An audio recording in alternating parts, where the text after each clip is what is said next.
For more episode subscribes के novels Hindi channel. मेनू दिखाओ। उपन्यास ऑनलाइन पूरा पढ़ें। उपन्यास बिन। उपन्यास मूर्ख भगवान का विवाह 5 सुंदर देवियों से हुआ। अध्याय 311 ढीले सिरे। गुणप्रिय पाठकों, अधिक अध्यायों के अनुवाद में हमारी टीम की सहायता के लिए यहाँ दान करें। URL। मूर्ख भगवान का विवाह 5 सुंदर देवियों से हुआ। C311 ढीले सिरे। Ads by pub Future. अध्याय 311 ढीले सिरे। एक बहुत ही ताकतवर प्राणी जिसे मैं हरा नहीं सकता।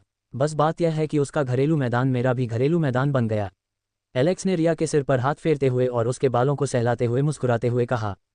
रिया ने अपना सिर थोड़ा सा झुकाया ताकि एलेक्स उसके पास पहुंच सके और एलेक्स के स्पर्श से फैलती हवा का आनंद ले सके। मैं भाग्यशाली था कि बच गया। इस स्थिति ने उसे यह विश्वास दिला दिया कि शक्ति पूरी तरह से उसकी नहीं है और जब तक वह अपने शरीर में अधिक शक्तिशाली नहीं हो जाता तब तक सब कुछ बेकार है। हम कहाँ हैं? मैं कितने समय से बाहर हूँ? रिया ने जवाब दिया, हम किले में हैं और आप 1.5 दिन के लिए बाहर थे। एलेक्स और रिया थोड़ी बातचीत करने लगे और एलेक्स ने अपना दिल हल्का करने के लिए अपने अनुभव साझा किए, लेकिन उसी समय उन्होंने एक तेज आवाज़ सुनी। एलेक्स ने भौहें सिकुड़ी और उठने की कोशिश की। उसका शरीर बुरी तरह दर्द कर रहा था, फिर भी उसने अपने शरीर को धकेलने की कोशिश की। मेरे प्रभु, अपने आप को मजबूर मत करो, रिया बोली और अपना कंधा आगे बढ़ाया। एलेक्स रिया पर झुक गया और बाहर चला गया। एलेक्स गलियारे से चलता हुआ एक विशाल मैदान में पहुंचा जो छात्रों और अध्यापकों से भरा हुआ था। साथ ही सैनिक भी थे जो ऊपर की ओर इशारा करते हुए सहजता से बातें कर रहे थे। एलेक्स ने अपनी थोड़ी उठाई और देखा कि एक नीली रोशनी वाला पक्षी, जिसकी लंबाई 2 मीटर और पंख फैलाव 2.5 मीटर था, किले के ऊपर आसमान में मंडरा रहा था। ये काफी सुंदर और भव्य दिख रहा था। दीवार के ऊपर उड़ रहे पक्षी ने अचानक एक व्यक्ति को देखा और सभी की आश्चर्यचकित निगाहों के सामने उस व्यक्ति की ओर दौड़ा। हाँ, एलेक्स उस पक्षी को अपनी ओर आते देखकर चौंक गया और उसके कंधे पर बैठकर उसने एलेक्स के माथे पर कुछ बार चोंच मारी। एलेक्स का शरीर मूर्ति की तरह जम गया, जैसे कोई संदेश उसके मस्तिष्क में पहुंचा हो। पब फ्यूचर द्वारा विज्ञापन। एलेक्स के माथे पर चोंच मारने के बाद पक्षी धीरे धीरे तितर बितर हो गया और चमकती हुई टिमटिमाहट में बदल गया। यह क्या है? रिया चौंक कर चिल्लाए और सबने भी वैसी ही प्रतिक्रिया व्यक्त की। सबकी निगाहों के सामने एलेक्स ने गंभीर भाव से कहा, यह पक्षी एथेना का आह्वान था। लियोनहार्ड पर मरे हुओं का हमला हो रहा है और लियोनहार्ड के किनारे स्थित 3 शहर नष्ट हो गए हैं और हजारों लोग मारे गए हैं।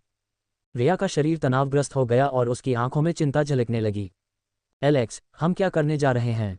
रिया ने पूछा। एलेक्स ने रिया को कसकर गले लगा लिया और उसकी नज़र प्रोफेसर हैरी पर पड़ी। प्रोफेसर, ऐसा लगता है कि मुझ पर बहुत अधिक शारीरिक बोझ है और वर्तमान अभियान ने मुझे अयोग्य बना दिया है, इसलिए मुझे जाने के लिए 10 दिन चाहिए। दबाव? अयोग्य? मेरी गांड। अकादमी का हर प्रोफेसर जानता है कि तुम किस तरह के जानवर हो।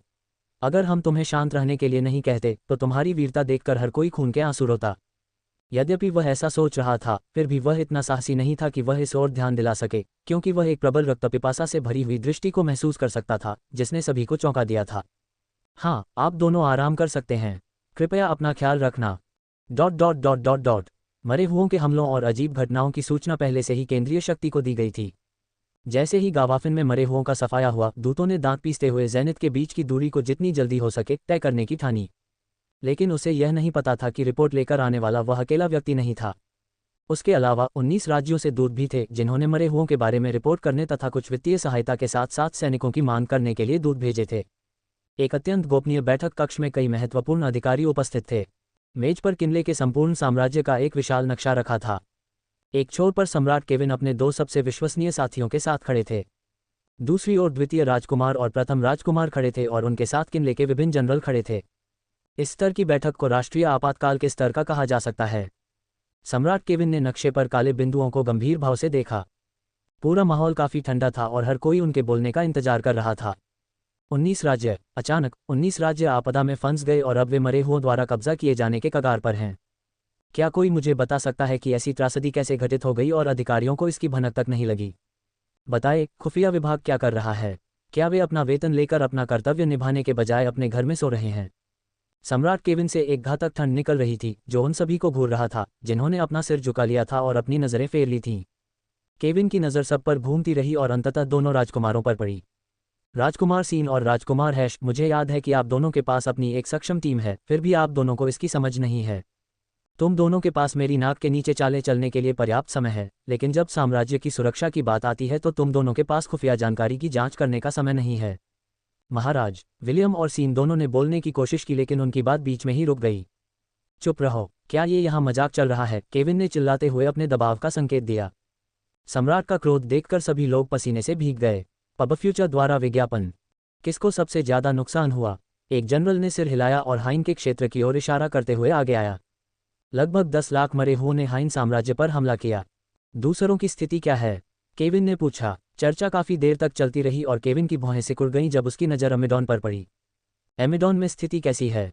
केविन ने पूछा। पूर्व संत एथेना अमीडोन में स्थिति संभाले हुए थीं और हमले का नेतृत्व कर रही थीं। स्थिति अभी भी गतिरोध में है और उनकी उपस्थिति अमीडोन के लिए काफी उपयोगी साबित हुई। केविन ने सिर हिलाया और आदेश दिया, सभी लोग सहायता देने के लिए सैनिकों को भेजें और एक दमन दल बनाएं। चर्च से सहायता करने के लिए कहें। प्रत्येक अधीनता टीम का नेतृत्व एक मिथिक रैंक द्वारा किया जाएगा। बुरी तरह प्रभावित क्षेत्रों में सेना भेजी गई। चर्चा समाप्त होने के बाद उन्होंने सभी को विदा किया और थके हुए भाव के साथ सोफे पर लेट गए।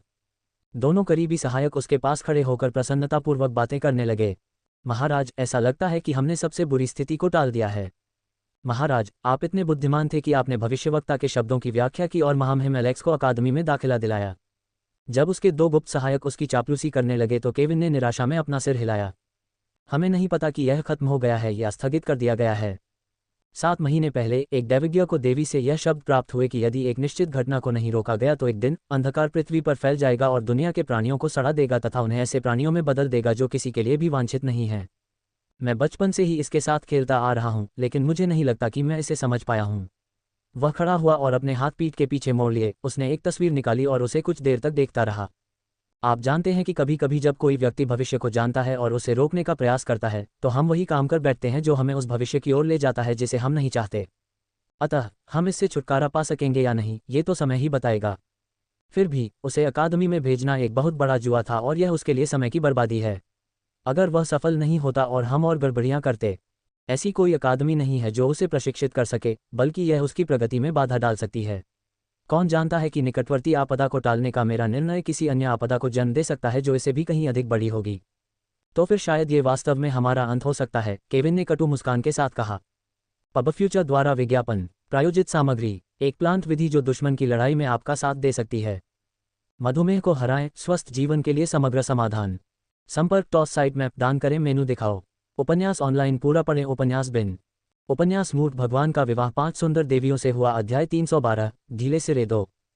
गुणप्रिय पाठकों, अधिक अध्यायों के अनुवाद में हमारी टीम की सहायता के लिए यहाँ दान करें। URL मूर्ख भगवान का विवाह 5 सुंदर देवियों से हुआ। C312 loose ends 2 ads by pub Future. अध्याय 312 लूज एंड्स 2। अमीडोन के बाहरी छोर पर, जिसका नाम अब लियोनहॉट रखा गया था, 20,000 सैनिकों की रक्षा पंक्ति खड़ी थी। मरे हुए लोगों का एक विशाल समूह रक्षा पंक्ति की ओर पागलों की तरह दौड़ा तथा उन्हें बुरी तरह से चीरने की कोशिश करने लगा। जैसे ही मरे हुए लोगों का समूह आगे बढ़ा, वे अचानक एक दीवार से टकरा गए, जिससे हुई टक्कर के कारण वे नीचे गिर गए। कुछ मरे हुए लोग मरे हुए लोगों से टकराने के बाद आगे पीछे उछलने लगे, जबकि अन्य लोग अमूर्त दीवार को पार करने की कोशिश कर रहे थे। जो लोग दीवार से टकराए थे उनके शरीर के अंग नष्ट हो गए और वे जलने लगे जब तक कि उनका कुछ भी शेष नहीं बचा। ऊपर से देखने पर एक विशाल सुनहरे रंग का गुंबदाकार अवरोध पूरे भूभाग को घेरे हुए था। ये बहुत बड़ा था और लगभग 700 मीटर के दायरे में फैला हुआ था तथा इसमें 20,000 सैनिक समा सकते थे। एक विशाल गुंबदाकार अवरोध के केंद्र में एक पवित्र मठ बनाया गया था जिसके चारों ओर एथेना अपने हाथ बंद करके जमीन पर घुटनों के बल बैठी थी। उसके पीछे कई पुजारी घुटनों के बल बैठे थे जो अवरोध को बनाए रखने की पूरी कोशिश कर रहे थे, लेकिन वे थके हुए लग रहे थे। उनके चारों ओर खड़े शूरवीर उस दृश्य को देख रहे थे जो पवित्रता से परिपूर्ण था तथा एक शांतिपूर्ण आभा बिखेर रहा था। पब फ्यूचर द्वारा विज्ञापन। जबकि सभी पुजारी टूटने के कगार पर थे, महामहिम एथेना कुछ घंटों तक 1 इंच भी नहीं हिले। स्वर्ण गुंबद न केवल सुरक्षा अवरोध के रूप में कार्य करता है, बल्कि अवरोध के अंदर रहने वालों के शरीर और आत्मा की रिकवरी को भी बढ़ाता है। मोर्चे का नेतृत्व करते हुए क्रिस्टीना मॉडक के साथ आगे बढ़ते दुश्मनों को देखती हुई उदासीन खड़ी थी। जल्द ही दुश्मन 500 मीटर की सीमा में घुस गए और इस बिंदु पर हर कोई बदसूरत दिखने वाले मरे हुए लोगों के साथ साथ विभिन्न प्रकार के लिच, शूरवीरों, जानवरों और राक्षसों के भयंकर चेहरों को देख सकता था जो उन्हें रक्तरंजित आंखों से घूर रहे थे। ये वह समय था जब जादूगरों और तीरंदाजों ने अपने हथियार उठाए और भयंकर गोलीबारी शुरू कर दी। सैकड़ों की संख्या में निर्मित मिट्टी की दीवार के ऊपर से विभिन्न रंगों के प्रक्षेप्य उड़े, जिससे सभी प्राकृतिक प्रतिरोध टूट गए और कुछ ही सेकंड में कुछ हजार मरे हुए लोग छलनी में बदल गए। उनमें से कुछ की तत्काल मृत्यु नहीं हुई, बल्कि वे अंध खोने के कारण छटपटाते रहे या गोली लगने से गंभीर रूप से घायल हो गए, लेकिन फिर भी वे अपने शरीर के शेष भाग के साथ रेंग कर ऊपर आ गए। सभी जादूगर अपना सबसे शक्तिशाली मंत्र चलाएं। एक बार थक जाने पर पीछे हट जाएं और रक्षक आपकी स्थिति तैयार कर लें। क्रिस्टीना की आवाज़ पूरी दीवार पर फैल गई और सभी ने उसके आदेशों का पालन किया। इस समय सैनिकों का सबसे निचला स्तर भी शिष्य रैंक पर था। एलेक्स यवोन की साझेदारी से लगातार प्रशिक्षण और संसाधनों के नियमित प्रवाह के कारण वे सभी अब सक्षम योद्धा बन गए हैं और उनके पास उनके लिए उपयुक्त सही उपकरण हैं। वे सभी काफ़ी बड़े हो गए थे और उन्हें जो कठोर प्रशिक्षण मिला था उससे उन्हें शारीरिक लड़ाई में काफ़ी अनुभव प्राप्त हो गया था, इसलिए वे अपने से उच्च स्तर के दुश्मनों से लड़ने में सक्षम थे। क्रिस्टीना ने अपना सिर उठाकर एक विशाल छाया को देखा जो उनके ऊपर उठ रही थी और वह हड्डीदार तीरों और किसी मंत्र का मिश्रण थी। पब फ्यूचर द्वारा विज्ञापन। ये हमला स्वर्णिम अवरोधक पर जोरदार तरीके से हुआ जिससे विस्फोट हुआ और पूरा स्थान गूंज उठा। बाणों की संख्या और प्रत्येक मंत्र की शक्ति के बावजूद अवरोध थोड़ा भी नहीं हिला और उस पर थोड़ी सी भी क्षति नहीं हुई। एथेना की उपस्थिति निश्चित रूप से जीवन रक्षक कृपा थी और उसने हमारे लिए इसे आसान बना दिया। केवल उच्च स्तर वाले ही बलपूर्वक अंदर घुसते थे, लेकिन एक बार अवरोध हट जाने पर कठिनाई का स्तर काफ़ी बढ़ जाता था। चाचा मोर्देक कप्तानों को युद्ध के मैदान में मार्च करने का आदेश देते हैं। मोर्देक ने सिर हिलाया और झुककर आदेश देने के लिए अपना हाथ पीछे खींच लिया। मैक्स, एंटवान, बेन और एल्बर्ट, अपनी सेना तैनात करो और दुश्मनों को नष्ट करो। पीछे हटने की कोई ज़रूरत नहीं है। सभी ने तुरंत ही इससे सहमति जताई और मार्च करना शुरू कर दिया। जैसे ही मोर्देक की आवाज़ गूंजी, कोने से चीख की आवाज़ आई और युद्ध के मैदान पर ठंड का एक बड़ा झोंका आया। जो मरे हुए प्राणी आगे बढ़ रहे थे वे अचानक ही अपने आप को किसी मूर्ति की तरह जमते हुए पाते थे तथा आगे बढ़ने में असमर्थ हो जाते थे। उस क्षण युद्ध के मैदान पर आक्रमण करने वाले एक पागल सांड की तरह एल्बर्ट की अतिव्यापी छवियां चमक उठी, क्योंकि मरे हुए लोगों के जमे हुए शरीर एल्बर्ट के हमले से टुकड़ों में बिखर गए और बह गए। पब फ्यूचर द्वारा विज्ञापन। अपनी पूरी ताकत लगाते हुए अपनी तलवार के एक ही वार से उसने दुश्मनों को 2 भागों में विभाजित कर दिया और उन्हें जमने दिया जिससे अन्य लोग उन्हें आसानी से ले जा सकें। अकेले चलने वाले एक नायक की तरह एल्बर्ट अपने रास्ते में आने वाली हर चीज़ को काटते हुए आगे बढ़ गया। इस बीच एल्बर्ट के अधीन सैनिक कोने में खड़े होकर आश्चर्यचकित थे। हम कहाँ हैं? हम क्या कर रहे थे और अब क्या करने जा रहे हैं? अरे, इस पागल को हमारा कैप्टन किसने बना दिया? मोर्देक, जो ये स्थिति देख रहा था, लगभग अपना सिर जमीन पर मार बैठा। पागल, मैंने तुम्हें अपने सैनिकों को तैनात करने का आदेश दिया था, न कि स्वयं तैनात होने का। मोर्देक चिल्लाया और पीछे देखा। मैक्स, बेन और एंटवान ने अच्छी युद्ध योजना के बारे में सोचते हुए अपनी नज़रें फेर लीं। मोर्देक की निगाहें उनके बीच घूमकर मैक्स पर टिक गईं। मैक्स ने देखा कि लोग उसे अजीब निगाहों से देख रहे हैं और निराश भाव से बोला, तुम सब मेरी ओर क्यों देख रहे हो? मैं उसके जैसा नहीं हूँ। मेरा मतलब है, मैं पहले ऐसा था लेकिन अब नहीं। मैं बहुत परिपक्व हो गया हूँ। मैक्स ने बड़बड़ाते हुए अपनी छाती फुलाते हुए और अपनी बात को साबित करने के लिए जोर से पीटते हुए कहा। सिर्फ एक दूसरे को मत देखो, आपस में मिलजुल कर रहो, मोर्देक चिल्लाया। मैक्स ने अपनी 2 कुल्हाड़ियाँ उठाईं और अपनी बटालियन को संकेत देने के लिए उन पर जोरदार प्रहार किया। उसका शरीर पीली बिजली की चमक से ढक गया था जो उसके चारों ओर चमक रही थी, मानो उसके आगमन की घोषणा कर रही हो। जहां भी वह गया, मरे हुए लोगों को पीटा गया और सूखी अंधेरी धरती का एक टुकड़ा पीछे छोड़ दिया गया। अपनी कुल्हाड़ियों की दोनों धारों को पंखे की धारों की तरह घुमाते हुए उसने अपनी चाप में आने वाली हर चीज़ को काट डाला और उसके शरीर से चमकती बिजली ने कंकालों को धूल के टुकड़ों में बदल दिया। बेन मैक्स से कहीं अधिक डरावना था। बड़ी चपलता के साथ वह दुश्मनों के बीच से निकल गया और कुशलतापूर्वक उन्हें काट डाला तथा उसका दस्ता अपना काम बखूबी करने में काफ़ी कुशल था। पब फ्यूचर द्वारा विज्ञापन। प्रायोजित सामग्री। मधुमेह को हराएं, स्वस्थ जीवन के लिए समग्र समाधान। एक प्लांट विधि जो दुश्मन की लड़ाई में आपका साथ दे सकती है। संपर्क टॉस साइट मैप दान करें, मेनू दिखाओ। उपन्यास ऑनलाइन पूरा पढ़ें। उपन्यास बिन। उपन्यास मूर्ख भगवान का विवाह 5 सुंदर देवियों से हुआ 313 अध्याय 313। गुणप्रिय पाठकों, अधिक अध्यायों के अनुवाद में हमारी टीम की सहायता के लिए यहाँ दान करें। URL। मूर्ख भगवान का विवाह 5 सुंदर देवियों से हुआ 313 सी 313। स्टैमन्स पुरुष शक्ति। अब मर्दों की ताकत बढ़ाने की सबसे पुरानी ट्रेडिशनल अब मिल गई है। 365 गुना। Ads by pub future. एक काला सरीसृप राक्षस जिसकी आंखें भयंकर रूप से चमक रही थीं, मरे हुए लोगों के समूह से उभरा। ऐसा लग रहा था कि उसका शरीर पूरी तरह से अक्षुण्ण है, जिसके कारण उसे मृत व्यक्ति से अलग पहचानना कठिन हो गया था। लेकिन जैसे ही उसकी दहाड़ पूरे स्थान पर फैली, सभी को एहसास हो गया कि यह कोई मरे हुए प्राणी नहीं बल्कि एक राक्षस है जिसका शरीर मजबूत शल्कों से ढका हुआ था और उसने अपने शरीर से सीधे हमले का सामना किया। इसके पंजे और पूंछ उसे सबसे अधिक क्रूर बनाते थे और यह उन सैनिकों का पीछा करने के लिए आगे आता था जो इसे रोकने की कोशिश करते थे लेकिन बुरी तरह से घायल हो जाते थे। वह बिना किसी बात की परवाह किए आगे बढ़ गया। जिन मरे हुए लोगों के शरीर इससे टकराए वे चित्रों में बदल गए। क्रिस्टीना, जो किनारे से ये सब देख रही थी, अपने आसपास घट रहे इस असामान्य दृश्य को देखकर थोड़ा उदास हो गई। जब उसने राक्षस को देखा तो उसके चेहरे पर गहरी उदासी छा गई। पागलपन से भरी इस पागलपन भरी भावना ने उसे ब्राइड में मिले उस राक्षस की याद दिला दी। क्रिस्टीना ने सोचा कि वह आगे बढ़ जाए, लेकिन उसकी नज़र युद्ध के मैदान में दुश्मनों के बीच एक कमज़ोर दिखने वाले आदमी पर पड़ी। वह अभी भी दृढ़ खड़ा था और उसकी हरकतें देखकर उसकी आंखें आश्चर्य से चमक उठीं। इयान, जो व्यक्तिगत रूप से एलेक्स के मार्गदर्शन में था, एक बदला हुआ इंसान बन गया था। एक साधारण किसान से जो ताकतवर लोगों को देखकर रोने लगता था, वह अब एक शांत लेकिन भयानक जादूगर बन गया था। उसके शरीर में तो ज्यादा बदलाव नहीं आया था, लेकिन उसके व्यवहार में भारी परिवर्तन आ गया था। इयान, जो दुश्मनों से घिरा हुआ था, ने अपनी छड़ी उठाई और जल्दी से मंत्र पढ़े। पीछे से समर्थन प्राप्त करने के बजाय वह अग्रिम पंक्ति में आ गए और अपने कौशल का प्रदर्शन करने के लिए आगे बढ़े। आग के 4 बवंडर आसमान की ओर उठे। पबफ्यूचर द्वारा विज्ञापन। उसके पास आने वाले सभी शत्रु पलक झपकते ही उड़ गए और राख और बिखरी हड्डियों के ढेर में बदल गए। आग का एक शक्तिशाली बवंडर आया जिसने आसपास के मरे हुए लोगों को अपने अंदर खींच लिया और उनका अस्तित्व समाप्त कर दिया, और जल्द ही बवंडर से सभी दिशाओं में आग के टुकड़े निकलने लगे और उच्च घूर्णन गति के कारण वे असंख्य तीरों में बदल गए जो दुश्मनों पर गिरे। इयान ने एक दहाड़ सुनी और उसकी नज़र उस ओर आ रहे सरीसृप राक्षस पर पड़ी। इयान ने अपनी लाठी लहराई और उसके पास आग के 4 भाले प्रकट हुए और राक्षस की ओर फायर कर दिया। बूम बूम, वह चीखा और उसका पूरा शरीर आग की लपटों से घिर गया, लेकिन आग जल्द ही बुझ गई और वह बिना किसी खरोंच के दिखाई दिया। क्रिस्टीना ने अपनी नज़रें उन विशालकाय छिपकली राक्षसों पर केंद्रित कर दी जो युद्ध के मैदान में गड़बड़ी फैला रहे थे, और उसने देखा कि इयान मुसीबत में पड़ गया है।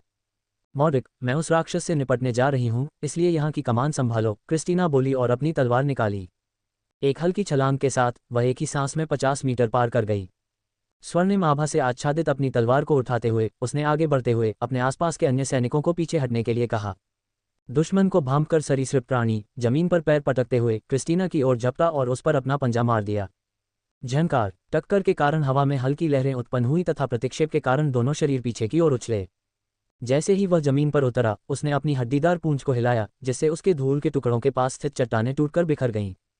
डम डम डम, जब वह क्रिस्टीना की ओर दौड़ा तो उसके कदमों से जमीन कांप उठी। क्रिस्टीना ने अपनी आंखें सिकोड़ लीं और हमले से बचने के लिए बगल में कूद गई। उसका विशाल शरीर पेड़ से टकराया और हमले के बल से पूरा पेड़ उखड़ गया तथा चूरा बन गया।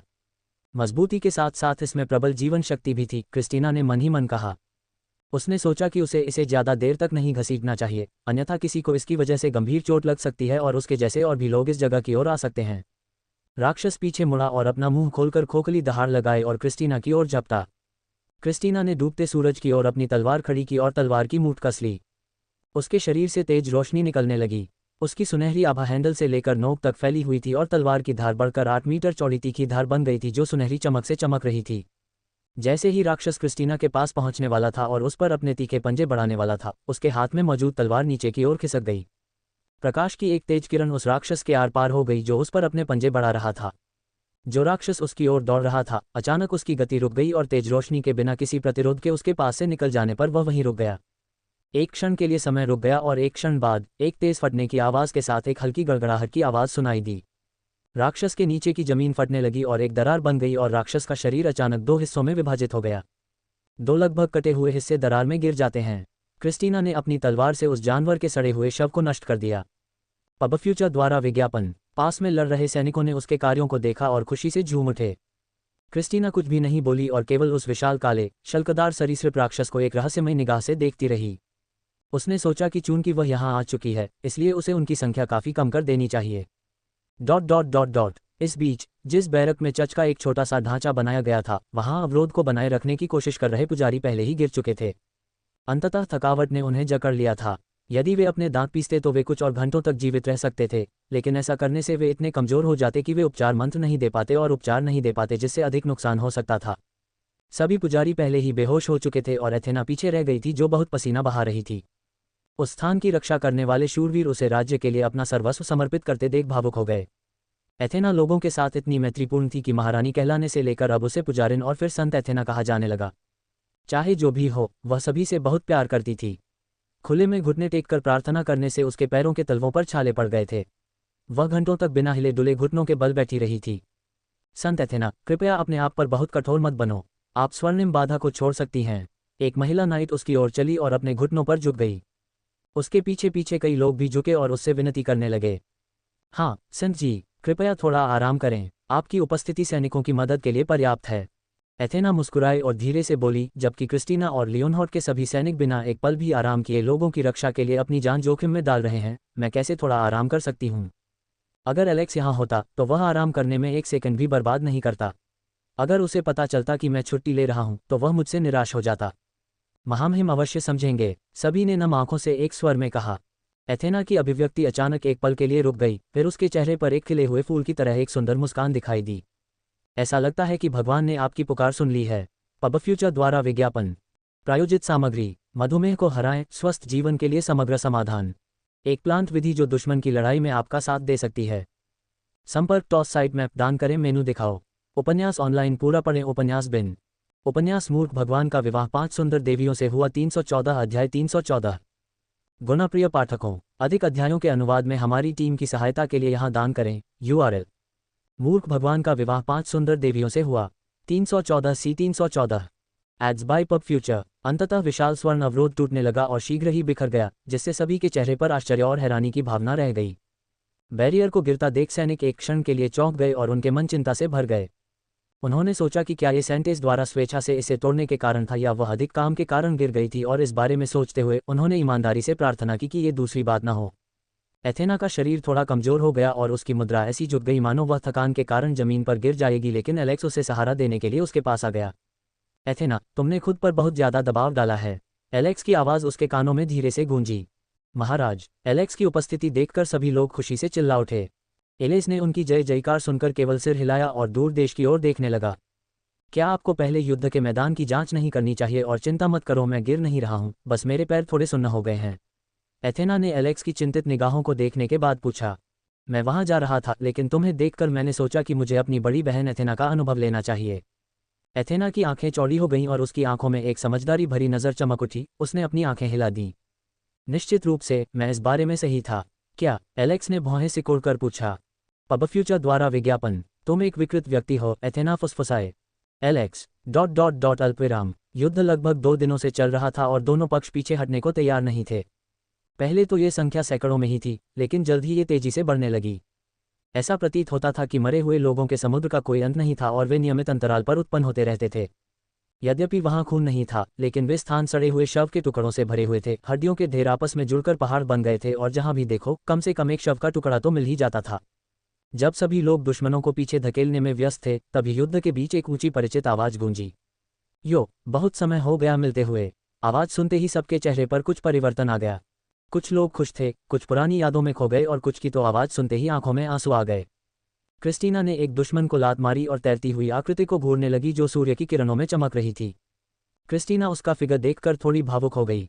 एलेक्स सबकी लालसा भरी निगाहों को देखकर थोड़ा हंसा और बोला, वाह, हमारे पास खाद के रूप में उपयोग करने के लिए ऐसी हड्डियां हैं, फसलें निश्चित रूप से अच्छी होंगी। एलेक्स की आंखें चमक उठीं और उसकी चमक चारों ओर फैल गई। जो लोग आराम करना चाहते हैं वे विराम लें और जो लड़ना चाहते हैं वे मेरे पीछे आएं। एलेक्स ने बुदबुदाते हुए अपनी बाहें फैला दीं। पूरा आकाश हजारों प्रकाश बाणों की उपस्थिति से जगमगा उठा और एलेक्स के आदेश का पालन करते हुए उन्होंने दुश्मनों पर वर्षा शुरू कर दी। एलेक्स अपना हाथ हिलाता है और छोटे सुनहरे गोले एलेक्स के बगल में तैरने लगते हैं। अगले ही क्षण वे छोटे छोटे गोले तोप के गोलों की तरह उड़े और दुश्मनों को छूते ही बम की तरह फट पड़े। Boom boom boom boom boom, एक के बाद एक विस्फोट होने लगे जिससे सभी लोग आश्चर्यचकित हो गए। एलेक्स का शरीर जमीन पर गिर पड़ा और प्रकाश की एक विशाल लहर 100 मीटर के दायरे में चारों ओर शॉकवेव की तरह फैल गई। जैसे ही पवित्र प्रकाश उन पर पड़ा, वे जल गए और उनका अस्तित्व समाप्त हो गया। पवित्र प्रकाश की शक्ति ने सभी शत्रुओं को दूर भगा दिया तथा उन्हें धूल में मिला दिया। क्रिस्टीना चलकर एलेक्स के पास खड़ी हो गई। तीव्र प्रकाश का क्रिस्टीना पर कोई प्रभाव नहीं पड़ा, बल्कि उसके शरीर से उसके समान एक मंद प्रकाश निकलने लगा। अलेक्सा, इस मरे हुए के साथ क्या हो रहा है? क्रिस्टीना ने उत्सुकता से पूछा। एलेक्स ने एक क्षण के लिए अपना मुंह बंद रखा और सोचने लगा कि इस विषय में क्या कहे। आखिरकार वह आसानी से यह स्वीकार नहीं कर सकता कि इसमें उसका हाथ था। उसने आयाम को नष्ट कर दिया, लेकिन वह अंधेरे की शक्ति का सही उपयोग करना भूल गया और उस आयाम में मौजूद सारी ऊर्जा गेटवे से जुड़े विभिन्न पोर्टलों से बाहर निकल गई। पब फ्यूचर द्वारा विज्ञापन। दुर्भाग्यवश इनमें से एक प्रवेश द्वार अमेदोन के सुदूर क्षेत्र में मौजूद था। अंधेरे की ऊर्जा एक मृत शरीर को मरे हुए में बदल सकती है, ऐसा उसने पहले सोचा था, लेकिन अपने ज्ञान का उपयोग करते हुए और रास्ते में विभिन्न दृश्यों को देखते हुए एलेक्स ने कई चीजें देखीं जिससे उसका दिमाग सुन्न हो गया। अंधकार की सस्ती प्रतिकृतियों के कुछ प्राणी भी बचकर निकल आए हैं और दुनिया में प्रकट हो गए हैं। अतः स्थिति जैसी दिखती है उससे कहीं अधिक खराब थी। एलेक्स क्रिस्टीना की ओर मुड़ा। क्रिस्टीना, मुझे दुश्मन के इलाके में बहुत अंदर तक जाना है। हाँ। क्रिस्टीना उसके शब्द सुनकर एक पल के लिए हैरान रह गई। उनका कोई अंत नहीं है। उन्हें रोकने के लिए मुझे उन्हें शुरू में ही नष्ट करना होगा। उनके अंदर कुछ ऐसा है जो उन्हें मरे हुए में बदल रहा है। मुझे उस चीज़ को नष्ट करना है, चाहे कुछ भी हो जाए। मैं भी तुम्हारे साथ चलूंगी। तुम अकेले नहीं जा सकते, ये खतरनाक है। क्रिस्टीना ने दृढ़ दृष्टि से आगे बढ़कर कहा। तुम्हारा चेहरा पीला पड़ गया है, मानो तुम्हें चोट लग गई हो। ऐसा लग रहा है मानो तुम्हें दर्द हो रहा है। उसके हाव भाव देखकर एलेक्स हंस पड़ा और उसे थपथपाने के लिए अपना हाथ उठाया। अन्य महिलाओं की तुलना में क्रिस्टीना काफ़ी लंबी थी और एलेक्स की ऊंचाई भी उसके समान थी, इसलिए उसके हाथ बीच में ही रुक गए। मुझे अभी भी कुछ साल और बढ़ना है। एलेक्स ने आह भरी और उसके सिर के बजाय उसके कंधे पर थपथपाया। यात्रा के कारण मैं थोड़ा थक गया हूँ। आप यहाँ हैं, इसलिए मैं अंदर आसानी से घूम सकता हूँ। आप सबसे अच्छे जनरलों में से एक हैं जिन्हें मैंने देखा है, जनरल क्रिस्टीना, एलेक्स ने कहा और उसे सलामी दी। क्रिस्टीना ने एक क्षण सोचा और अपना सिर हिलाया। सुरक्षित रहो, कोई जोखिम मत लो। अगर तुम्हें कोई मजबूत व्यक्ति मिल जाए जो तुम्हें मार सके तो तुम भाग सकते हो। क्रिस्टीना ने पहले अपने चेहरे पर गंभीर भाव लाते हुए कहा। हालांकि यह बात बिल्कुल सच्ची लग रही थी, लेकिन एलेक्स को नहीं पता था कि ऐसा क्यों लग रहा था कि वह उसका मजाक उड़ा रही थी। एलेक्स से आ रही चमक कम हो गई, जिससे मरे हुए लोगों ने राहत की सांस ली और फिर से हमला शुरू कर दिया। एलेक्स ने अपनी पीठ मोड़ ली और उसकी नज़र जंगल की ज़मीन के अंदर तक चली गई। एलेक्स अब अंततः अंधकार के तत्व का उपयोग कर सकता था, इसलिए छिपकर वह क्रिस्टीना की निगाह के नीचे मरे हुए लोगों के समूह के बीच में घुस गया, जिसने सैनिकों को फिर से इकट्ठा करना शुरू कर दिया। पब फ्यूचर द्वारा विज्ञापन प्रायोजित सामग्री। मधुमेह को हराएं, स्वस्थ जीवन के लिए समग्र समाधान। एक प्लांट विधि जो दुश्मन की लड़ाई में आपका साथ दे सकती है। संपर्क टॉस साइट मैप दान करें, मेनू दिखाओ। उपन्यास ऑनलाइन पूरा पढ़ें। उपन्यास बिन। उपन्यास मूर्ख भगवान का विवाह 5 सुंदर देवियों से हुआ। 315 अध्याय 315। मूर्ख भगवान का विवाह 5 सुंदर देवियों से हुआ। 315 सी 315। पब फ्यूचर द्वारा विज्ञापन। घने जंगल के अंदर कहीं पूरी वनस्पति नष्ट हो गई थी और वह घने काले पदार्थ के ढेर में तब्दील हो गई थी। पहले हरी भरी वनस्पति घातक धुएं से भर गई थी, जो जीवित प्राणियों की जीवन प्रक्रिया को बाधित कर सकती थी। घास और पेड़ मुरझा गए थे और सड़ने लगे थे। उस जगह के आसपास जीवित प्राणियों का एक भी निशान नहीं था जहां विदेशी पदार्थों ने आक्रमण किया हो। यह स्थान काफी उजाड़ और वीरान लग रहा था और यह उस क्षेत्र से लगभग 50 किलोमीटर दूर था जहां लड़ाई हो रही थी। एलेक्स सर्वश्रेष्ठ मरे हुए लोगों को खोजने के लिए जा रहा है, लेकिन समय बचाने के लिए उसने उनसे निपटने का प्रयास नहीं किया और सारी परेशानियों के स्रोत तक पहुंच गया। एलेक्स ने गहराई में जाने से पहले हर चीज़ का विश्लेषण किया। ऐसा लग रहा था जैसे किसी घातक वायरस ने इस क्षेत्र को संक्रमित कर दिया है और यह संक्रमण धीरे धीरे दूर दूर तक फैल रहा है। एलेक्स ने प्रकाश तत्व से युक्त मन की एक किरण भेजी और निश्चित रूप से ये चीज़ों को वापस मोड़ने में सक्षम थी। उस दुनिया से ऊर्जा यहाँ धकेल दी गई थी और उसने एक घातक धुआं का रूप ले लिया था और ऐसा लग रहा था कि वह प्लेग की तरह फैल रही है। मुझे प्रवेश द्वार को बंद करना होगा और भूमि को शुद्ध करना होगा और सारी परेशानी खत्म हो जाएगी। एलेक्स के दृष्टिकोण से समस्या का समाधान काफ़ी सरल था, लेकिन ये केवल उसके दृष्टिकोण से था क्योंकि वह जानता था कि समस्या का स्रोत कहाँ है। जबकि अन्य लोग समस्या के स्रोत की खोज में समय बर्बाद कर रहे होंगे, तब तक बहुत बड़ा नुकसान हो चुका होगा। जैसे ही एलेक्स स्रोत को खोजने के लिए तेजी से आगे बढ़ा, सूरज धीरे धीरे डूबने लगा। पब फ्यूचर द्वारा विज्ञापन। शाम के नारंगी आसमान के नीचे एलेक्स को कभी कभी सरसराहट और खटपट की आवाज़ें सुनाई देने लगीं। यह आवाज़ कीड़ों के चीखने और हवा में पत्तों के हिलने जैसी थी, लेकिन न तो तेज हवा चल रही थी और न ही आसपास कोई कीड़े थे। यहाँ तक कि पेड़ भी बिना एक भी हरी पत्ती की परत के बंजर थे। एलेक्स पेड़ों के सड़े हुए लकड़ी के तने के पीछे छिपकर सावधानी से चल रहा था। आवाज़ तेज और तेज होने लगी, लेकिन अंधेरे पेड़ों के अलावा एलेक्स को कुछ भी नहीं मिला और यहाँ तक कि उसका मैना सेंस भी कुछ भी पता लगाने में सक्षम नहीं था। एलेक्स, जो एक क्षण के लिए असमंजस में पड़ गया था, ने अचानक अपने कंधे पर हल्की थपथपाहट महसूस की। एलेक्स के शरीर ने तुरंत प्रतिक्रिया की और उसने पलटकर देखा कि एक लंबी शाखा उसके कंधे को छू रही थी। वह चौंककर तेजी से पीछे हटने के लिए पीछे कूदा, लेकिन जमीन के नीचे से एक छोटी सी चाबुक जैसी शाखा निकली और उसने एलेक्स के पैर के चारों ओर चिकनी शाखा लपेटकर उसे खींचने की कोशिश की। पेड़ से हमला। पेड़ों से हमले के बाद एलेक्स का मुंह खुला रह गया। उसने जल्दी से अपना टखना खींचा और शरीर को घुमाया, शाखा को काटा और जमीन पर उतरा। एलेक्स के पैर अभी जमीन पर भी नहीं पड़े थे कि कई शाखाएं और लकड़ी की लताएं उसकी ओर झपटी। एलेक्स की इंद्रियां, जो कि उस समय बहुत अधिक सक्रिय थीं, सक्रिय हो गईं और जैसे ही एलेक्स ने हवा में कूदने के लिए अपने पैर का तलवा दबाया, उसका शरीर आसमान की ओर उछल गया। पब फ्यूचर द्वारा विज्ञापन। एलेक्स ने अपना हाथ हिलाया और जिस शाखा पर गोली चलाई गई वह आग से प्रज्वलित हो गई और कुरकुरी हो गई। क्या कोई जादूगर पास में है जो मुझ पर हमला कर रहा है? एलेक्स ने अपने नक्शे को देखते हुए और इधर उधर झांकते हुए कहा। जैसे ही एलेक्स ऊपर दिखाई दिया, एलेक्स को अंततः ध्वनि का स्रोत समझ में आ गया। उनकी आंखें अविश्वास से भर गईं जब उन्होंने पेड़ों को अपने आप हिलते और हिलते हुए दिखाया, मानो उनमें जीवन आ गया हो। एलेक्स की सांसें तेज हो गईं क्योंकि वह सोच रहा था कि वह किस तरह की स्वर्गीय घटना देख रहा है। वह लगभग सभी राक्षसों के बारे में जानता है, लेकिन उसने कभी वृक्ष राक्षसों के बारे में नहीं सुना था। उनके अजीब आकार को देखकर एलेक्स को आश्चर्य हुआ कि क्या ये चीज़ अंधकार के प्राणियों की दुनिया से है, लेकिन उसने अपना सिर हिला दिया। पेड़ों की जड़ें उखड़कर हिलने लगी, विशाल तने एलेक्स की ओर झुकने लगे। पत्तीविहीन शाखाएं एलेक्स की ओर बढ़ीं और पंजों का रूप ले लिया जो उसे किसी भी कीमत पर गिराना चाहती थीं।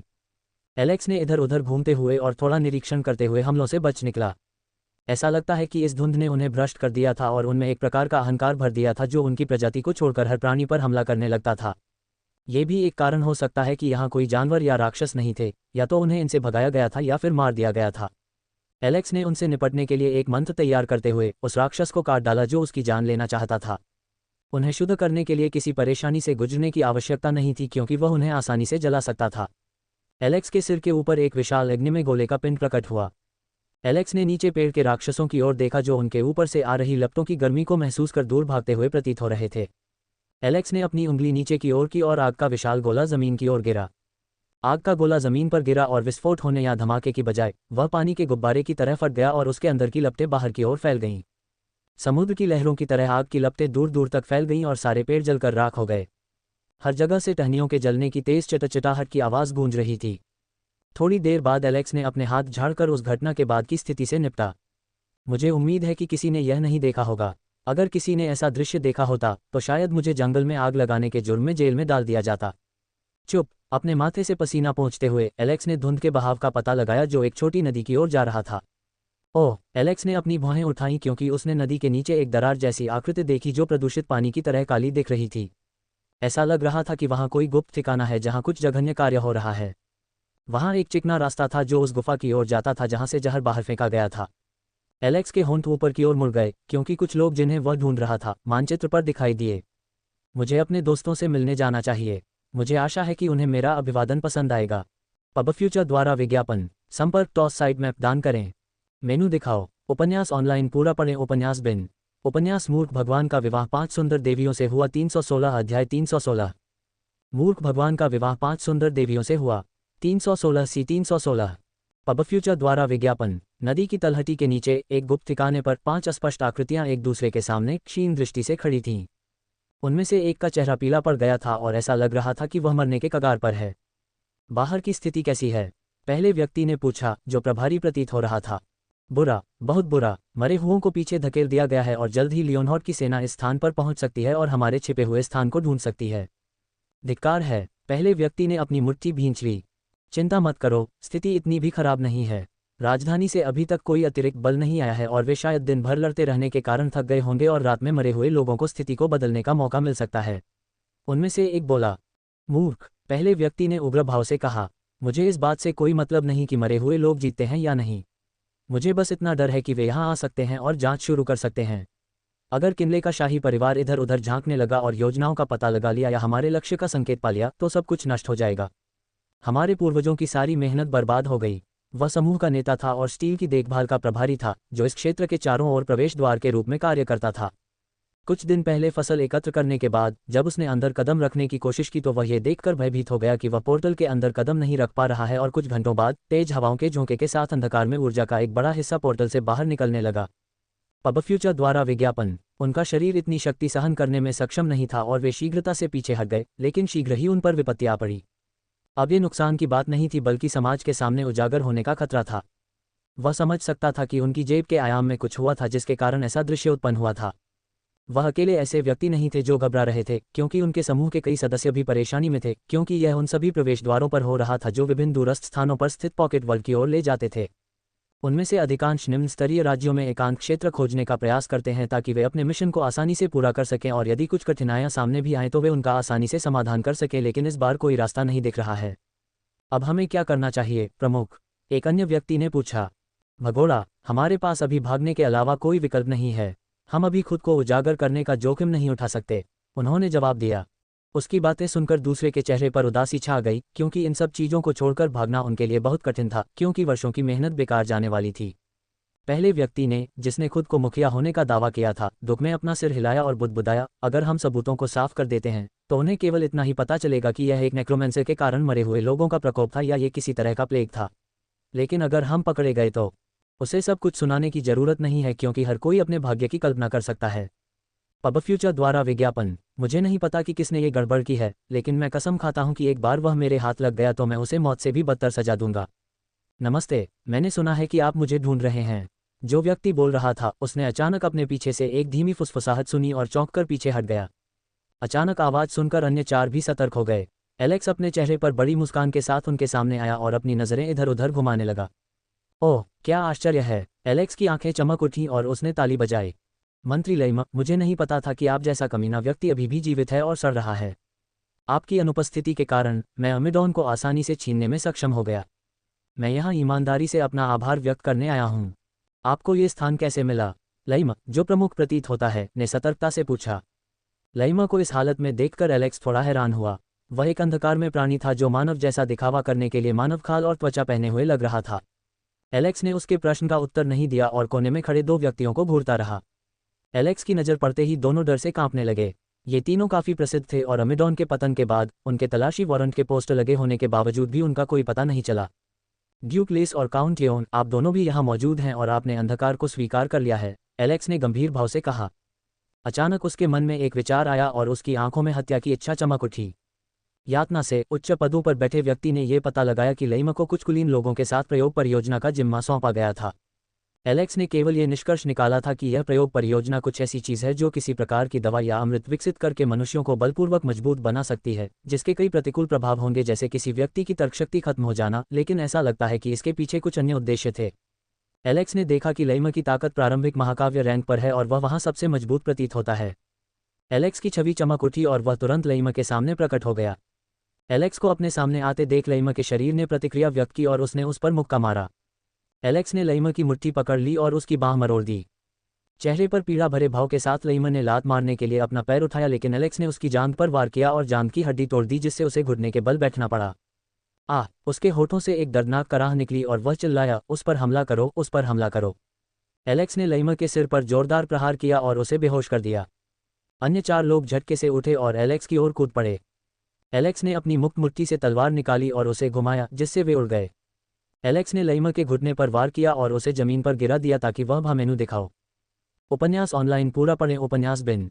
उपन्यास मूर्ख भगवान का विवाह 5 सुंदर देवियों से हुआ 317 अध्याय 317। गुणप्रिय पाठकों, अधिक अध्यायों के अनुवाद में हमारी टीम की सहायता के लिए यहाँ दान करें। URL: मूर्ख भगवान का विवाह 5 सुंदर देवियों से हुआ 317 C 317। Ads by pub Future. 317 अध्याय 317। मरे हुए मूर्तियों को तोड़ो। उनमें से 2 तुरंत उठ खड़े हुए और एलेक्स पर हमला करने की कोशिश की, लेकिन एलेक्स ने अपनी दोनों मुट्ठियां उठाकर उनकी छाती पर पटक दी। एलेक्स का मुक्का भयानक शक्ति से भरा था और इससे उनके शरीर तुरंत खूनी धुंध में बदल गए। एलेक्स ने ड्यूक लेस और काउंट यॉन को तुरंत बेहोश कर दिया और उन्हें लैम की ओर खींच लिया। तीनों को देखकर एलेक्स गहरी सोच में पड़ गया कि क्या उन्हें मार दिया जाए या जीवित रखा जाए। एलेक्स ने लैम की ओर देखा, जो दर्द के कारण लगभग अपना होश खो बैठा था। उसे लैम के मस्तिष्क में छिपी जानकारी को बाहर निकालने की जरूरत थी, लेकिन एलेक्स फिर से आत्मा की खोज का जोखिम नहीं उठाना चाहता था। उसकी आंतरिक स्थिति बहुत खराब थी और यदि उस पर दोबारा आत्मा का हमला हुआ तो वह या तो कोमा में चला जाएगा या सचमुच मर जाएगा। इसके अलावा उसे यकीन था कि लैम के पास कोई उपयोगी जानकारी नहीं होगी। उसे प्रयोगों का असली कारण जानना था। ऐसा लगता है कि मुझे अन्य तरीकों का सहारा लेना होगा। एलेक्स ने 3 आकृति को देखा और उन्हें ऊपर खींच लिया। एलेक्स गुफा का पीछा करते हुए स्टील के पास पहुंचा और उसे तुरंत नष्ट कर दिया तथा स्थान को शुद्ध कर दिया। एलेक्स ने अपनी पूरी ताकत लगाकर पूरे स्थान को शुद्ध किया और सारी गंदगी को हटा दिया। ... सूरज के डूबने के साथ ही मरे हुए लोग बेचैन हो गए और हर कोई तनाव में था, क्योंकि रात में मरे हुए लोग अधिक शक्तिशाली हो गए थे। लेकिन जैसे जैसे वे इसमें लगे, उन्होंने पाया कि विशाल संख्या में मरे हुए लोग कम होने लगे। कहीं से भी बड़ी संख्या में आने वाली मौतों के विपरीत उनकी बढ़ती संख्या रुक गई प्रतीत होती है। मोडेर, जो अग्रिम पंक्ति में आ गया था ताकि क्रिस्टीना आराम कर सके, सैनिकों को संगठित कर रहा था। पब फ्यूचर द्वारा विज्ञापन। उन्हें किसी भी संकट के लिए सहनशक्ति बचाकर रखने की आवश्यकता है, क्योंकि अन्य युद्धों के विपरीत, जहां शाम के बाद लड़ाई बंद हो जाती है, मरे हुए लोगों के पास ऐसा कोई सिद्धांत नहीं होता है और वे अपना हमला जारी रखते हैं। मोडेर, जो आक्रमण में सबसे आगे था, ने अपनी तलवार डेथ नाइट के कॉलरबोन में घोंप दी और उसकी गर्दन उखाड़ दी। मोडेर ने तलवार खींचते हुए शव को पकड़ लिया और उसे अचानक हमले की ओर फेंक दिया। टकराना, क्रैकल, शरीर टुकड़ों में बिखर गया और मोडेर के चेहरे पर कठोरता आ गई, क्योंकि उसने कुछ मीटर की दूरी पर चिपचिपे तंतु को आक्रमण करते देखा। ये कैसा राक्षस है! अपने 40 साल के जीवन में भी उसने कभी इतना कुरूप राक्षस नहीं देखा था। तुम सब लोग सावधान हो जाओ और 10-10 की टोली बनाकर जमीन पर इकट्ठा हो जाओ। अकेले मत लड़ो, आगे एक अज्ञात राक्षस है। मॉर्डक ने आदेश दिया और उस राक्षस की एक झलक पाने के लिए आगे बढ़ा। उस तंतु की नोक उस तरह की तरह तीखी थी जो उसकी जान लेने के लिए तत्पर लग रही थी। मोडेर ने अपनी ओर आ रहे हमलों को चकमा देते हुए उन पर हमला किया। स्विश स्विश, कोई नुकीली चीज उसके गाल पर लगी जिससे वह कट गया। मोडेर्क के शरीर पर जगह जगह कट के निशान दिखाई देने लगे, जिससे वह भौचक्का रह गया। दांत पीसते हुए वह एक तरफ हट गया और अपनी हथेलियां ऊपर उठाकर धातु के पोसे चिपचिपे स्पर्शकों को पकड़ लिया। वह तंतु जैसा पदार्थ बाहर जाने की कोशिश कर रहा था, लेकिन मोडेर्क ने उसे बाहर नहीं आने दिया और उसे अपनी हथेली में लपेट लिया तथा झटके से अपनी ओर खींच लिया। क्रुग्छ, एक हिंसक चीख के साथ एक फूला हुआ काला व्यक्ति एक पेड़ के पीछे से मोडेर्क की ओर बढ़ा। पबफ्यूचर द्वारा विज्ञापन। मोडेर्क ने अपनी तलवार उठाई और अपनी ओर आने वाली आकृति को काट डाला। उसके शरीर पर काले रंग का खून छिड़का गया, जिससे एक गंदी सड़ी हुई घृणित गंध आई, जिसे देखकर वह बहुत आश्चर्यचकित हुआ। मोडेर्क ने लाश को देखा और सोचा कि यह किस प्रकार का प्राणी है। तभी उसने एक तेज चीख सुनी जो स्रोत की ओर आ रही थी। माँ, भूत! पूरे युद्ध क्षेत्र में एक जोरदार चीख गूंज उठी और उन्होंने मैक्स को एक डरी हुई बिल्ली की तरह भागते हुए देखा। उसके पीछे सभी ने एक घृणित, घिनौना व्यक्ति देखा, जिसे किसी भी तरह से जीवित प्राणी नहीं कहा जा सकता था। इसका स्वरूप इतना भयानक था कि मोडेर्क को भी ठंड लगने लगी। मैक्स को ऐसा महसूस हुआ जैसे उसे किसी बुरे सपने में डाल दिया गया हो। चाहे वह उस आकृति को कितनी भी बार काटता, वह फिर से उसी भयानक रूप में ढल जाती। मैक्स की ओर बढ़ते हुए उस घिनौने व्यक्ति पर अचानक तलवार से प्रहार किया गया, जिससे वह नीचे गिर गया। आग की एक छोटी सी किरण फूटी और उसे जलाकर नष्ट कर दिया। भगवान के लिए, मैक्स, क्या तुम बच्चे हो? एलेक्स की आकृति आकाश से प्रकट हुई। महाराज, एलेक्स को अपनी सहायता के लिए आते देख मैक्स लगभग उसकी बाहों में गिरने ही वाला था, लेकिन उसके आदमियों ने उसे पीछे खींच लिया और उसे अपने पास आने से रोक दिया। इस रोने वाले बच्चे को ले जाओ। अरे, कोई तो इन बेकार चीज़ों को ले जाएगा। एलेक्स ने तीनों टूटे फूटे शवों को जमीन पर फेंक दिया और अपने हाथ झाड़ लिए। उसने मोडेर्क की ओर देखा और अंधकार के प्राणी को पाया। मुझे उनके शवों से छुटकारा पाना है, एलेक्स ने मन ही मन बुदबुदाया, जबकि वह युद्ध के मैदान को खाली करते हुए मोडेर्क की ओर बढ़ने लगा। पबफ्यूचर द्वारा विज्ञापन। अंकल मोडेर्क, मुझे वर्तमान स्थिति की रिपोर्ट दीजिए, और उससे पहले कृपया अपना दागदार चेहरा पोंछ लें।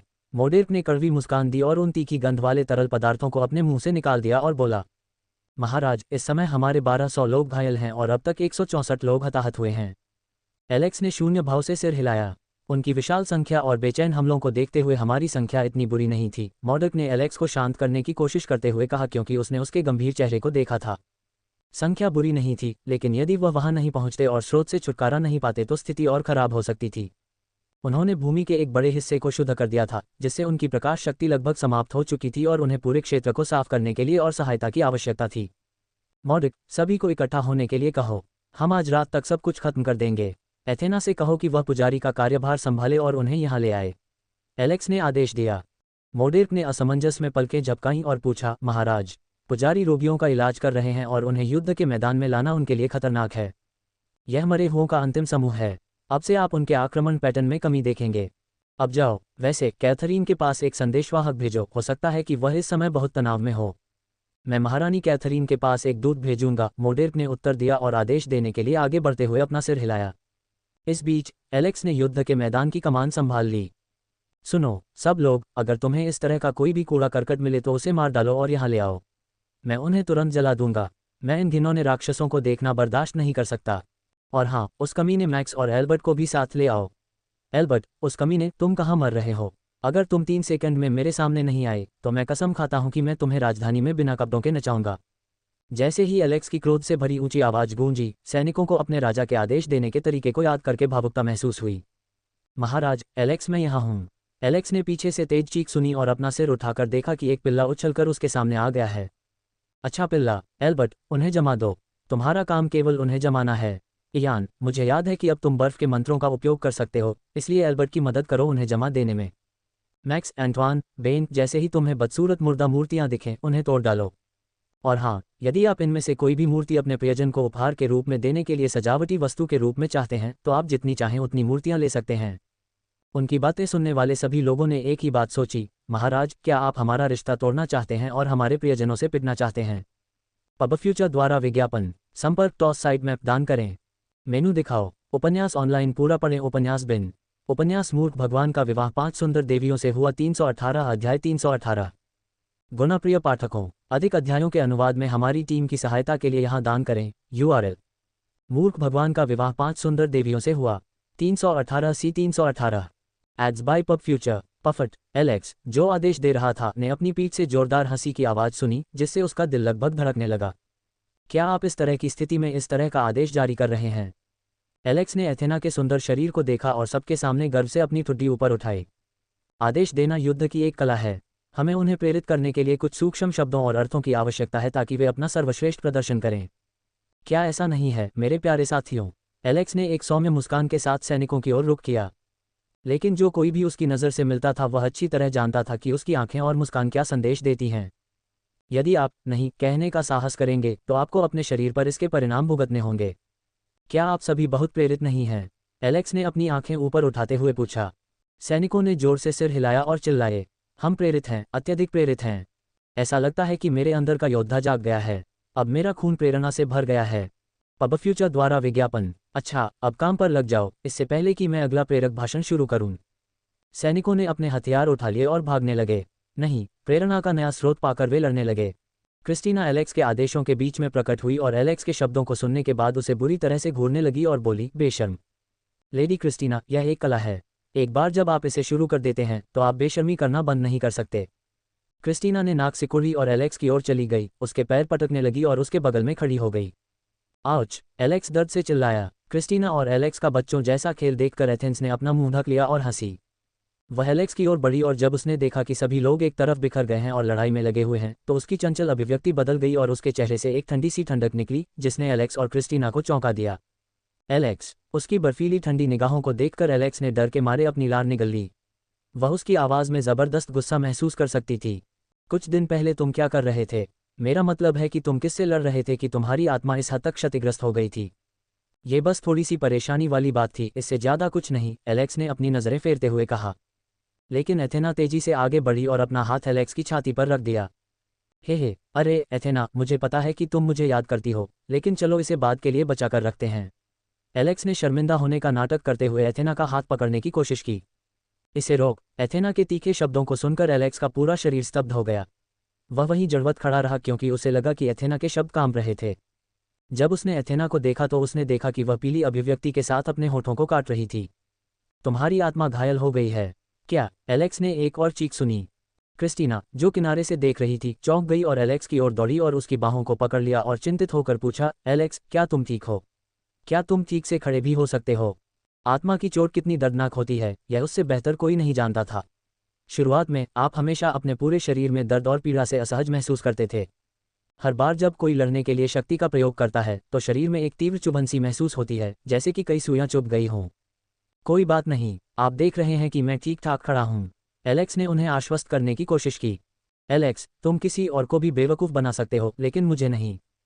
क्या तुम्हें लगता है कि मैं तुम्हारी आत्मा की ताकत नहीं जानता? क्या तुम भूल गए कि मैं आत्मा और आभा के आर पार देख सकता हूं? तुम्हारी आत्मा के हमले की शक्ति एक अधिपति रैंक को भी मार सकती है। ये सिर्फ इतना है कि तुम्हारे दुश्मन भाग्यशाली हैं कि तुम अपनी रैंक के कारण आत्मा के हमलों का उपयोग नहीं कर सकते। अब तुम मुझे बता रहे हो कि इतनी मजबूत आत्मा वाले व्यक्ति को साधारण साधनों से घायल कर दिया गया है। पब फ्यूचर द्वारा विज्ञापन। एथेना जितना अधिक बोलती, उसकी आवाज़ उतनी ही अधिक उत्तेजित होती जाती। एथेना की बातें सुनकर क्रिस्टीना को अचानक ऐसा महसूस हुआ कि उसके चारों ओर की दुनिया घूम रही है। आत्मा इतनी मजबूत है कि वह अधिपति रैंक को मार सके। उसकी नज़र एलेक्स पर टिकी रही। वह एक पल के लिए भयभीत और डरी हुई थी। वह पहले ही अपने सभी प्रियजनों को खो चुकी थी और अब यदि एलेक्स को कुछ हो गया तो इस बात का ख्याल ही उसके दिल को दबा रहा था। प्रतिद्वंद्वी थोड़ा मजबूत था और मैं थोड़ा अचंभित रह गया। ऐसा फिर कभी नहीं होगा। एलेक्स ने दोनों उत्तेजित लड़कियों को शांत करने की कोशिश की। एलेक्स की आत्मा की चोट उस समय बड़ी नहीं थी जब उस पर हमला किया गया था, बल्कि यह अंधेरे के कानून का उपयोग करने के कारण थी। एलेक्स ने अंधकार के नियम को बलपूर्वक समझने और उसे अपनी आत्मा में उकेरने का प्रयास किया, जिसके परिणामस्वरूप उसकी आत्मा बोझ उठाने में असमर्थ हो गई, क्योंकि उसे बिना किसी तैयारी के जानकारी दी जा रही थी। वह भले ही ठीक दिख रहा हो, लेकिन स्थिति काफ़ी परेशानी वाली थी। कुछ महीनों तक वह अपने चरम पर नहीं रहेगा और शारीरिक झगड़ों के तनाव को भूल जाना ही बेहतर है। वह पहले से ही खुद पर दबाव बना रहे थे और इसके बाद उन्हें उबरकर नुकसान की भरपाई करनी थी। उसने कभी नहीं सोचा था कि एथेना ये सब पकड़ सकती है। वह जानता था कि एथेना इतनी आसानी से अपना संयम खोने वाली नहीं थी। यहाँ तक कि यदि वह अपना एक हाथ या अंग खोकर लौटता है तो एथेना को इसकी ज़्यादा चिंता नहीं होगी, क्योंकि वह उसकी क्षमता के बारे में थोड़ा बहुत जानती है, लेकिन ये क्षति ऐसी है जिसकी भरपाई नहीं की जा सकती। एलेक्स, अपना दर्द दिखाना ठीक है। तुम हमें बता सकते हो और हमें अपना दर्द दिखा सकते हो। ये सब मत सहो, एथेना ने आंसू भरी आवाज़ में कहा। एलेक्स ने मुस्कुराते हुए सिर हिलाया और अपनी एक बांह एथेना की कमर के चारों ओर तथा दूसरी क्रिस्टीना के चारों ओर लपेटी और उसे अपनी छाती के करीब खींच लिया। इसे अपने गिरोह से गुप्त रखना, ठीक है? एलेक्स ने धीरे से फुसफुसाया। जो सैनिक मरे हुओं को दूर रख रहे थे वे युद्ध के मैदान में प्रेम प्रसंग के दृश्य को देख रहे थे और उनके दिल जलने लगे, क्योंकि वे कहना चाहते थे कि कृपया युद्ध के मैदान में ऐसा करने से बचें। तुम्हारे जैसे एकल के लिए यह बहुत ज़्यादा था। मोडेव, जो वापस लौट आया था और एलेक्स के चारों ओर एक नो मैन जोन बनाने के लिए लोगों का प्रबंध कर रहा था, ने अपने भगवान की गरिमा बनाए रखने के लिए अपना कर्तव्य निभाने का फैसला किया और थोड़ा खांसा। लेकिन बदले में उसे 3 हड्डियां कंपा देने वाली निगाहें मिलीं, जिनमें उस अनमोल पल को बर्बाद करने के लिए निराशा भरे भाव थे।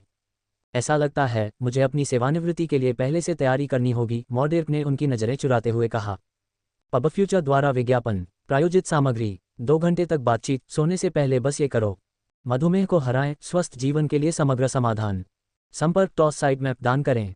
मेनू दिखाओ। उपन्यास ऑनलाइन पूरा पढ़ें। उपन्यास बिन। उपन्यास मूर्ख भगवान का विवाह 5 सुंदर देवियों से हुआ 319 अध्याय 319। गुणाप्रिय पाठकों, अधिक अध्यायों के अनुवाद में हमारी टीम की सहायता के लिए यहाँ दान करें। URL: मूर्ख भगवान का विवाह 5 सुंदर देवियों से हुआ 319 C 319। Ads by pub Future. विस्फोट की आवाज़ और धातु के गहने जो पूरे स्थान पर जोर जोर से बार बार बज रहे थे, कम होने लगे। मरे हुए लोगों के शव और उत्पात मचाने वाले राक्षसों के शव पूरे स्थान पर बिखरे पड़े थे। जैसे ही एलेक्स ने स्पॉनिंग स्पॉट साफ कर दिए, उनकी संख्या में काफ़ी कमी आ गई और अंधेरे की शक्ति ले जाने वाली मियाज़मा के समर्थन के बिना उनकी ताकत में काफ़ी कमी आ गई। लड़ाई लगभग खत्म हो चुकी थी और सफाई का समय आ गया था, लेकिन इस बार यह काफ़ी कठिन होने वाला था। तो हमें इसके बाद पूरी भूमि को शुद्ध करने की आवश्यकता है, एथेना ने पूछा। जैसा कि आप देख रहे हैं कि मिट्टी और पेड़ नष्ट हो गए हैं। यहाँ कुछ भी नहीं उग सकता है और अगर इन्हें ऐसे ही छोड़ दिया जाए तो ये पेड़ राक्षसों में बदल सकते हैं और इसके कई प्रतिकूल प्रभाव हो सकते हैं। मैं कोई जोखिम नहीं लेना चाहता और अपनी ज़रा सी लापरवाही के कारण इस महामारी को हर जगह फैलने नहीं देना चाहता। भले ही यह बोझिल हो, हमें भूमि को शुद्ध करना है। एलेक्स ने खून से लथपथ लाशों से भरी जगह को देखते हुए कहा। आप अभी प्रकाश तत्वों का उपयोग नहीं कर सकते, है ना? एथेना ने उसकी आंखों में गहरी निगाह डालते हुए पूछा। मुझे ठीक होने में कुछ दिन या महीने लगेंगे। मैंने मुख्य स्रोत से छुटकारा पाने के लिए खुद को थोड़ा प्रेरित किया। एलेक्स ने उत्तर दिया।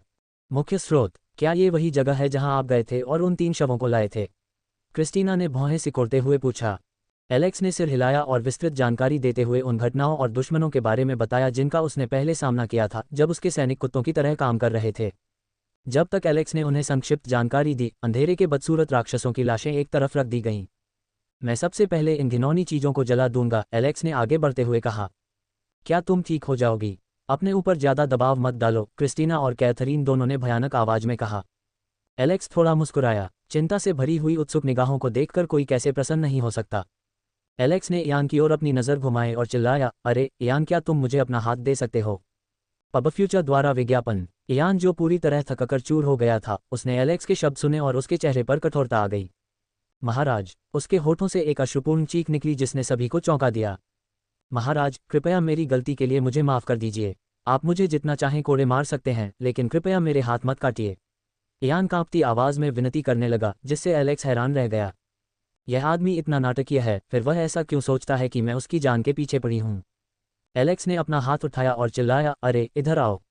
क्या तुम सोचते हो कि मैं एक तानाशाह हूँ जो दूसरों के हाथ पैर काटने में आनंद लेता है? क्या आप नहीं हैं? सबके होठों से एक हल्की सी फुसफुसाहट निकली, लेकिन एलेक्स के कानों से यह बात छिपी नहीं रही। आप। उसके माथे पर एक मोटी नस उभर आए और उसने मुस्कुराने की कोशिश की। ऐसा लगता है कि मैं कुछ ज़्यादा ही दयालु हो गया हूँ। महाराज, कृपया मेरी गलतफहमी के लिए मुझे माफ़ करें, इयान ने सिर झुकाते हुए कहा। उसके कम आत्मसम्मान को देखकर एलेक्स ने उसके माथे की मालिश करने की कोशिश की। हाँ, जो भी हो, इयान, अपना हाथ उठाओ और उस मैना प्रवाह का अनुसरण करो जिसका मैं मार्गदर्शन करने जा रहा हूँ, एलेक्स ने बुदबुदाया और इयान के कंधे और उसके हाथों को पकड़ लिया। उसकी और इयान की हथेलियाँ उनके सामने पड़े पाठ्यक्रमों के ढेर पर टिकी थीं। एलेक्स ने सुझाव दिया, विरोध मत करो और मेरे साथ एक ही समय में मंत्र का जाप मत करो। इयान ने सिर हिलाया और अपनी आंखें बंद कर लीं। उसने महसूस किया कि उसके शरीर में एक गर्म आत्मा बह रही है जो उसकी उंगलियों पर इकट्ठा होने लगी है।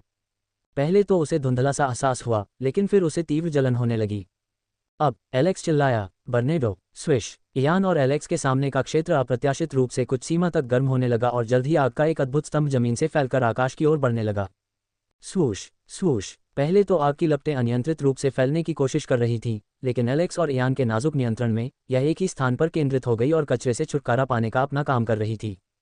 पूरा स्थान ऐसे जगमगा रहा था मानो यह कोई खुशी का त्योहार हो, जिससे कई लोगों में आशा की एक किरण जगमगा रही थी। चमकदार लपटें कुछ क्षणों तक जलती रहीं और फिर धीरे धीरे विलुप्त होने लगीं। इयान पसीने से लथपथ होकर जमीन पर गिर पड़ा। जलन अभी भी महसूस हो रही थी जिससे उसका शरीर गर्म हो रहा था।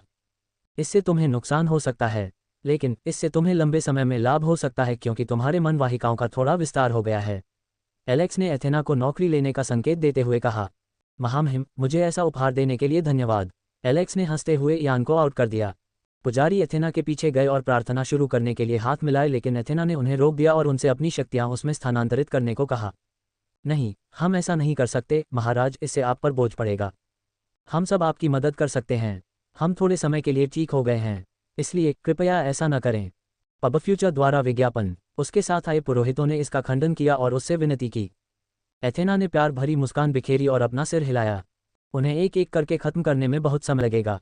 मैं इसे अभी खत्म करना चाहती हूँ, एथेना ने एलेक्स की ओर देखते हुए कहा।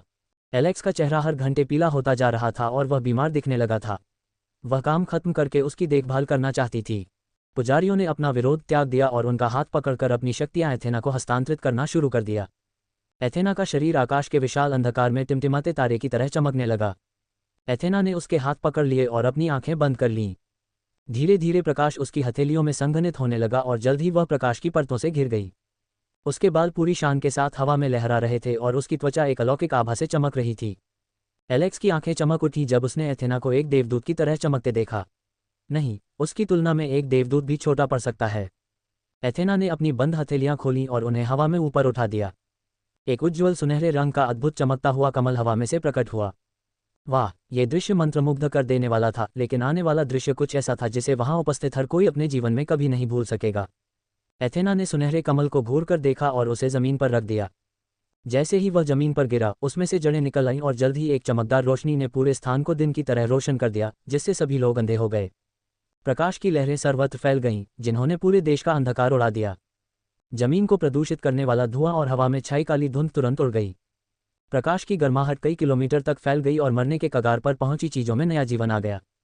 मुरझाए हुए पेड़ सीधे खड़े हो गए और तुरंत ही उनमें शाखाएं निकल आईं और शीघ्र ही उन पर फूल आ गए। सूखी भूमि में प्राणशक्ति भर गई थी और उस स्थान की वनस्पति सूख गई थी जो पुनः उगाई थी।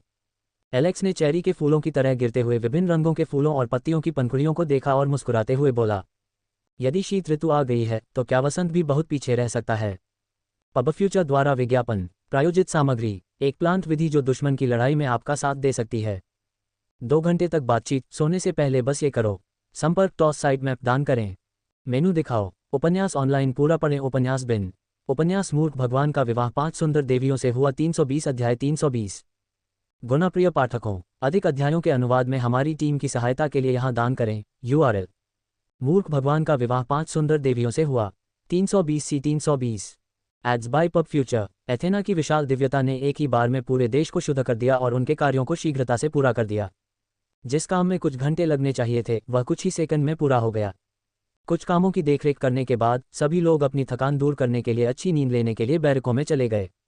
अगले दिन जैसे ही एलेक्स उठा, उसने प्रभावित शहर का दौरा करने का निर्णय लिया। इस बात की संभावना थी कि कुछ मरे हुए प्राणी या अंधकार में प्राणी अभी भी वहां छिपे हों। मुख्य बातें तो सुलझा ली गई थीं, लेकिन मरे हुओं के उत्पात के कारण जो शहर नष्ट हो गए थे उनका अभी भी ध्यान रखा जाना था। एलेक्स ने अपने दल और मोडेर्क के साथ वहां जाने का निर्णय लिया। एथेना और क्रिस्टीना उसके साथ जाना चाहती थीं, लेकिन एलेक्स ने उनसे ठीक से आराम करने को कहा क्योंकि उन्हें अभी भी काम करना था। यदि स्थिति गंभीर होती तो एथेना और उसकी टीम को शहर को शुद्ध करके उसे रहने योग्य बनाना पड़ता, जो कि कल के भव्य मंत्र के प्रयोग से हुई अत्यधिक थकान के कारण वह अभी नहीं कर सकती। दोनों ने एलेक्स के साथ जाने की कोशिश की, जिसके परिणामस्वरूप दोनों को एल्बर्ट की निगरानी में बंद कर दिया गया। एथेना और क्रिस्टीना का मुंह फुलाए हुए देखना एक अद्भुत नज़ारा था। एलेक्स की इच्छा थी कि उसके पास इस अनमोल पल को रिकॉर्ड करने के लिए एक कैमरा होता, लेकिन अफसोस। एलेक्स ने उन्हें थोड़ा समझाया और कहा कि वे तीनों का ध्यान रखें और यदि संभव हो तो कुछ जानकारी निकालने का प्रयास करें। पबफ्यूचर द्वारा विज्ञापन। घोड़े पर सवार होकर एलेक्स ने मॉर्डिक से शहरों के बारे में पूछा।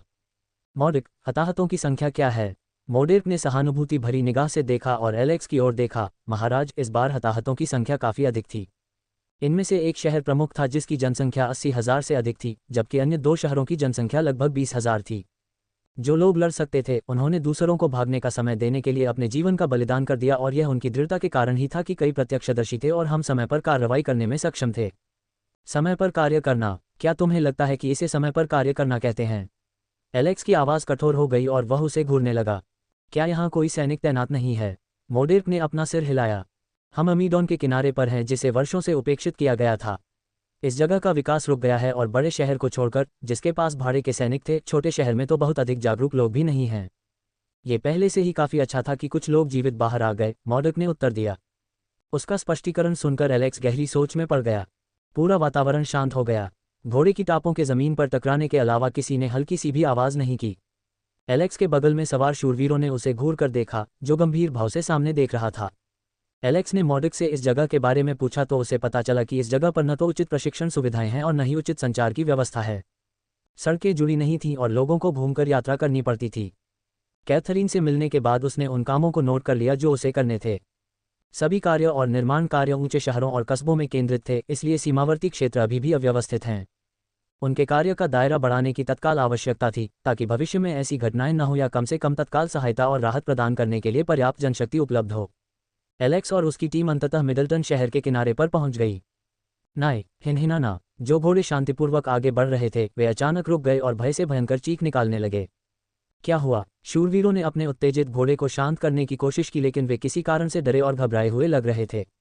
एलेक्स की आंखें सिकुड़ गईं और उसने अपनी ठोड़ी ऊपर उठाए और शहर के बाहरी किनारे उसकी दृष्टि में प्रतिबिंबित हो गए। एक क्षण के लिए उसकी सांस रुक गई जब उसने खंडहर हो चुके शहर के द्वारों को फफूंद और गहरे हरे रंग की काई जैसे पदार्थ से ढका हुआ देखा। पब फ्यूचर द्वारा विज्ञापन। एलेक्स घोड़े से उतर गया और पैदल ही उस जगह का निरीक्षण करने का निर्णय लिया। उन्होंने घोड़े की देखभाल के लिए 10 शूरवीरों को छोड़ दिया और शेष 40 मेरे साथ चलेंगे। अंकल मोडेक, आपको मेरी उचित तरीके से रक्षा करनी होगी, मैं गंभीर मामलों को छोड़कर स्वयं नहीं लड़ूंगा, एलेक्स ने मोडेक से फुसफुसाते हुए कहा, जिसने एलेक्स की ओर संदेह भरी नज़र से देखा और अपना सिर हिलाया। एलेक्स जानता था कि मोडेक ने उसकी बातों को मजाक समझा था, लेकिन वह झूठ नहीं बोल रहा था। जितना ज़्यादा वह खुद पर दबाव डालेगा, उतना ही उसे तकलीफ होगी और उसकी रिकवरी में उतनी ही देरी होगी। कल उनके द्वारा दिखाई गई अतिरिक्त वीरता के कारण उन्होंने 2 और जीवन शक्ति अंक खो दिए। वह केवल इसलिए चल पा रहा था क्योंकि ऐसा लग रहा था कि उसका शरीर आत्मा को झकझोर देने वाले दर्द से सुन्न हो गया था। एलेक्स, जो गहरी सोच में डूबा था, चीखें सुनकर चौंक गया। हे भगवान, यह क्या है? यह नरक की सड़ती हुई जेल जैसा लग रहा था। शहर के द्वार के पास आते ही शूरवीरों ने अपनी नाक ढक ली। शहर में प्रवेश करते ही वे एक क्षण के लिए स्तब्ध रह गए और द्वार पर उन्हें एक भयावह दृश्य देखने को मिला। सड़क पर दर्जनों लाशें पड़ी थीं। उनके शरीर से निकला लाल रक्त एक मोटी पोखर में बदल गया था और खुला छोड़े जाने के कारण लाल तरल पदार्थ का रंग गहरा हो गया था। वहां मानव मांस के टुकड़े, अंग और सड़ती हुई लाशें इधर उधर बिखरी पड़ी थीं। आग के कारण आसपास की दुकानें टूट गईं और वहां मौजूद लोगों के जबड़े फट गए, जिससे वे जलकर मर गए। शहर के अंदर पूरा स्थान अंधकार में उदास और उजाड़ लग रहा था। इससे भी अधिक एलेक्स को उस गहरे हरे रंग की काई की चिंता थी जो पूरे शहर को ढक रही थी। यह अजीब बात थी कि जो शहर 4 दिन पहले नष्ट हो गया था, वह काई से ढका हुआ था, जबकि अभी बारिश का मौसम भी नहीं था। लेकिन जैसे जैसे उसने और खोजबीन की, उसे पता चला कि जिसे वह काई समझ रहा था, वह उसकी कल्पना से कहीं अधिक भयावह थी। पब फ्यूचर द्वारा विज्ञापन। प्रायोजित सामग्री। एक प्लांट विधि जो दुश्मन की लड़ाई में आपका साथ दे सकती है। 2 घंटे तक बातचीत, सोने से पहले बस ये करो। संपर्क टॉस साइड मैप दान करें। ग न सके और उसने अपनी नज़रें दूसरी ओर घुमा लीं और उनकी ओर कूद पड़ा। पब फ्यूचर द्वारा विज्ञापन। संपर्क टॉस साइड मैप दान करें।